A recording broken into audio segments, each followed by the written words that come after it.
Hello, and thanks for joining me. Recently I was watching the YouTube channel Daiki Beppu, and his channel really focuses on film, particularly the Criterion Collection, really good film. He did a video, though, a while back about his 10 favorite films to watch on loop. These are not necessarily the best films ever made. This is also a little different than the desert island sort of question, which is fairly common, that question about which films would you take to a desert island. Rather, these were his 10, a list of his 10 favorite films to watch on a loop, meaning to watch over and over. And that could be for many different reasons. Nostalgia, just because it's for the pure enjoyment of it. So I was thinking, what would my 10 films be? And I was giving some thought to that. And then I started to think about books. And do I have any books that I would read on a loop like that, where, you finish the book and then you could basically pick the book up again and read it again. And I gave some thought to that, and it turns out I do actually.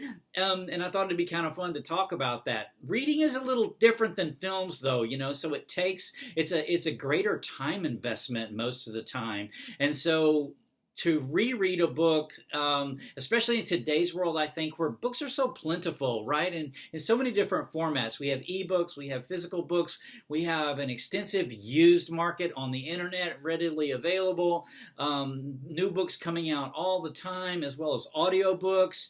And so there's just lots of ways to access books now. And so it's very easy to not reread anything, so to just sort of like read something and then you might really like it, but then you just move on to the next thing. But at least for me, I do have some books that I've gone back to and reread several times, more than twice, either two or more times, I should say.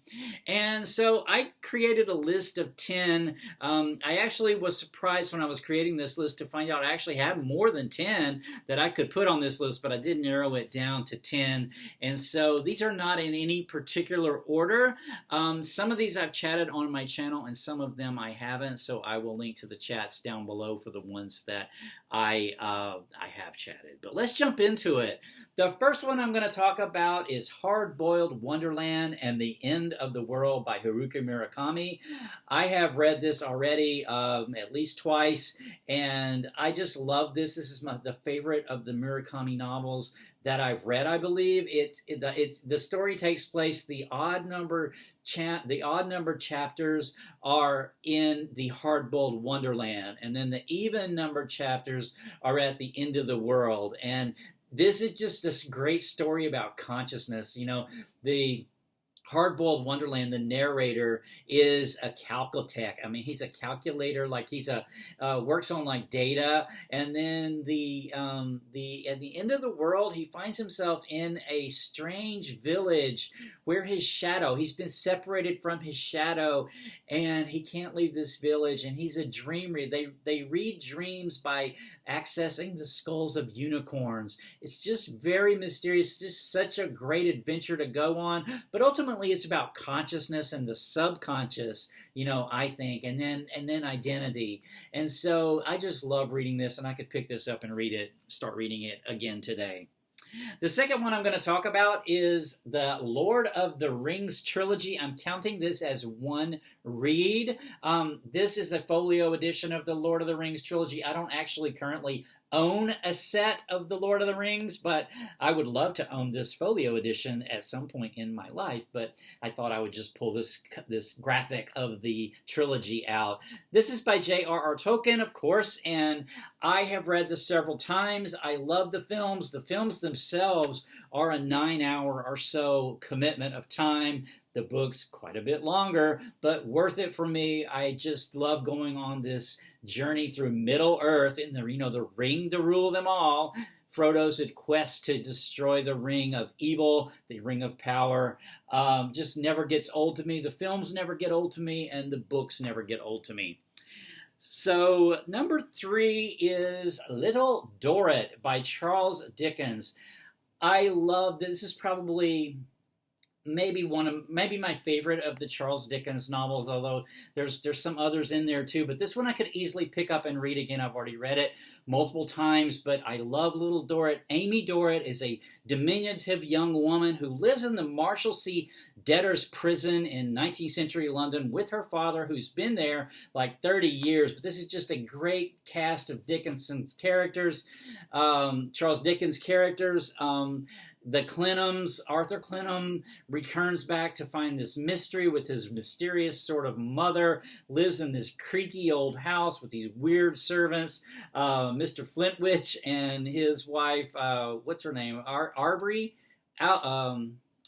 Affrey. And yeah, and then we have the Meagles, Mr. and Mrs. Meagles with their spoiled daughter Pet, and then her maidservant Tattycoram, who gets mixed up with the bitter Miss Wade. It's just I just love this, and I could easily return back to the world of Little Dorrit this very hour. So, all right, next one I'm going to talk about is here is I dropped it. Middlemarch by George Eliot. I have this little edition that I bought on vacation in Portugal a while back, and I just think it's such a pretty little edition. I love Middlemarch by George Eliot, one of my favorite novels of all time. I love Dorothea. I identified with this character so much. This is Mr. Casaubon and Dorothea.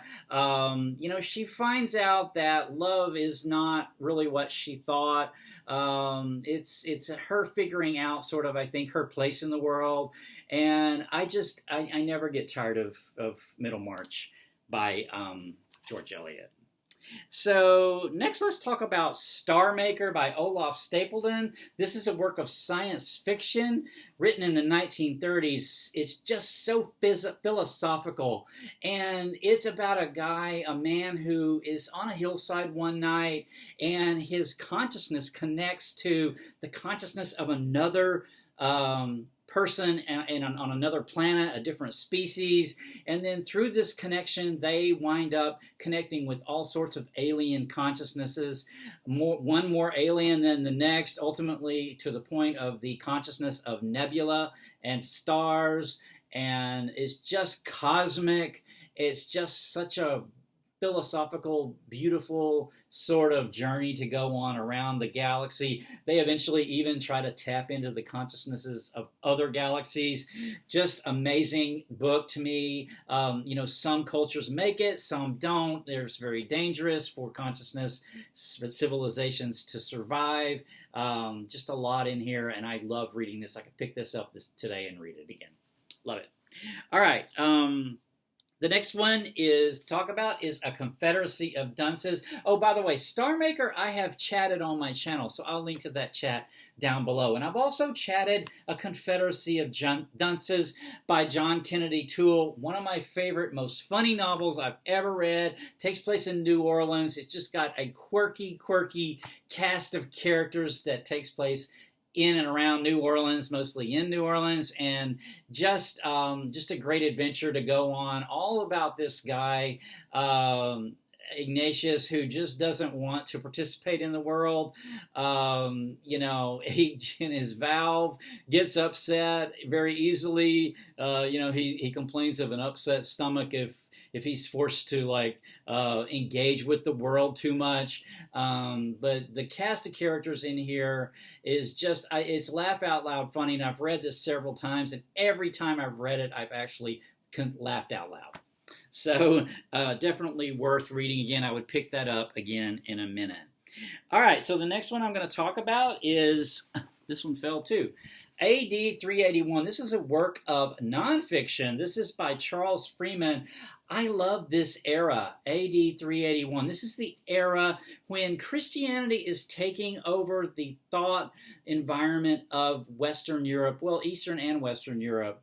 The Roman Empire still at the time, but how it's replacing the paganism, and how Christianity was crystallizing into the dogmas that we kind of are familiar with today. That wasn't always the case. So I think this is just a fascinating look at this point in history, this several hundred years, couple of hundred years here. 381, I believe the last Olympics were held just a few years after this. So, you know, the old classical world was dying out and being replaced by the Christianity of the Roman Empire, late Roman Empire. So I've read this several times, and I could pick this up and read it again as well. Then now let's talk about Lincoln in the Bardo. Lincoln in the Bardo by George Saunders. I love this book. This book is so entertaining and so I think just it's so pleasant to read. For me, I've read it a couple times. I've listened to it. Definitely worth an audio listen if you're into audiobooks, because this audiobook was just so well done. This takes place in Oak Hill Cemetery here in Georgetown, Washington, D.C., kind of local to me, so it has this really sense of place for me. I chatted this on my channel, so I'll link to that chat down in the details below if you want to hear more about it. But this was when Willie, President Lincoln's son Willie, passed away and was buried in Oak Hill Cemetery. And these are all the spirits that are surrounding Willie in that cemetery as Lincoln makes this night visit to visit the grave of his son, and all the action that ensues with that. Just such a fantastic read. I love it so much. Lincoln in the Bardo. So, on the subject of death, Dead Boys by Gabriel Squalia. Do not let this cover jolt you or throw you off if you don't like horror. This is actually not a horror book. It is more of a fantasy. It takes place in the underworld, where these people go to the underworld.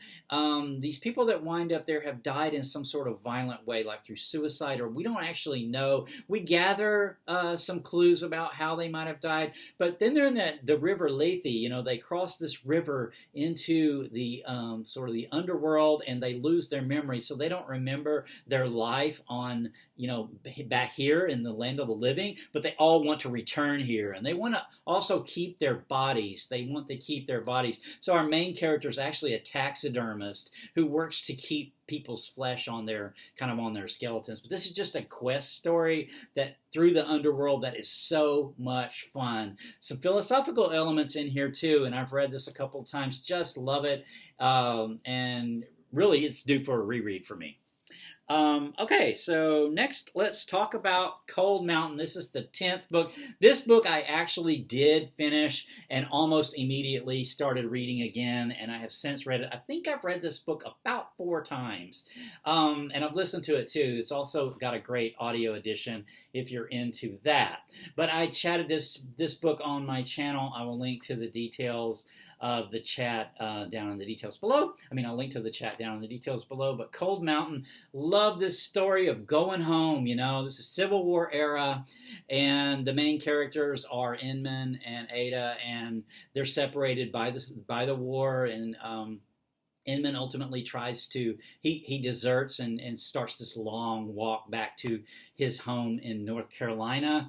And then there is Ruby, one of the best characters in literature ever, in my opinion. I love her. I love going back to Cold Mountain. This book is all about time and love and the transience of being, and just about so much. And I just love it. Okay, I think I'll stop. Well, I'm at 10. I could easily add a few more books, but I will stop with those 10 because I'm basically out of time. As I was thinking of this list, I also thought of lists of books that I do want to reread that I have never reread, but yet I do want to spend and I do want to invest the time to reread. So I'll have that list coming up, and I may also do a video about my 10 films to watch on loop as well. So I hope you enjoyed that a bit, and until next time, take care. Bye.